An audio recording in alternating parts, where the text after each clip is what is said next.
শেহতীয়াকৈ জনপ্ৰিয় হোৱা অভিনেত্ৰী মৃণাল ঠাকুৰৰ ফেচপেকৰ এখন ফটো ইনষ্টাগ্ৰামত ভাইৰেল হৈছিল। লগতে ফেচপেকটো কেনেকৈ বনাই ষ্টেটাছৰ জৰিয়তে লিখি দিছিল।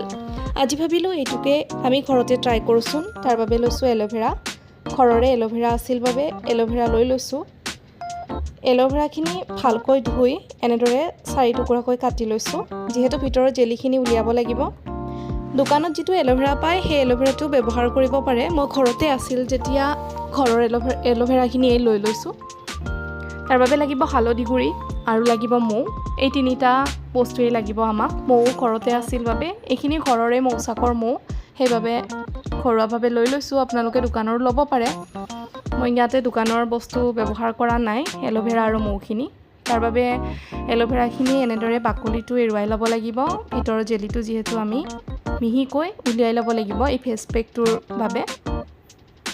এনেদৰে বাকলিখিনি উলিয়াই লৈছোঁ, কাটি লৈছোঁ। লৈ উঠি যিখিনি জেলি আছিল সেই জেলিখিনি আমি বাউল এটাত উলিয়াই লওঁ।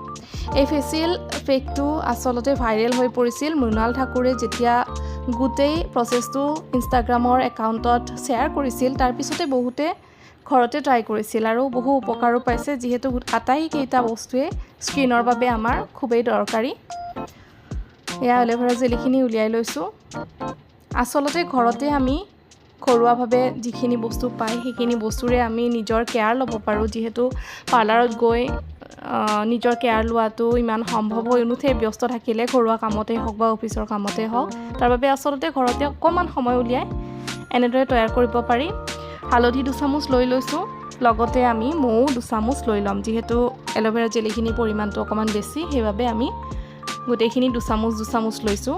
যদি অকলে নিজৰ কাৰণে লগায় তেতিয়াহ'লে গোটেইখিনি এচামুচ হ'লেই হৈ যায়।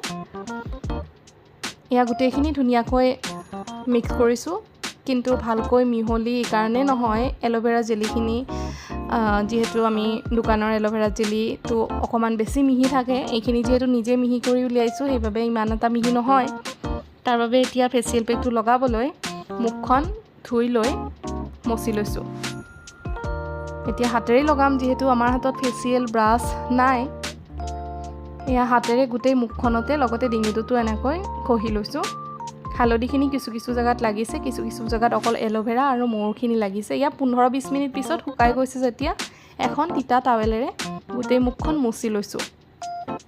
পানীৰেও ধুব পাৰে, কিন্তু মই বেছি কাপোৰ এখন তিয়াই লৈ মুখখন মচিলে মোৰ বেছি ভাল লাগে। ফেচিয়েল পেক আমি যেতিয়া ব্যৱহাৰ কৰোঁ, লগাওঁ, তেতিয়া ডাইৰেক্ট পানীৰে নিতিয়াই, পানীৰে মুখখন নুধুই এনেদৰে তিতা কাপোৰ এখনেৰে বা টাৱেল এখনেৰে মুখখন ভালকৈ মচি ল'বচোন।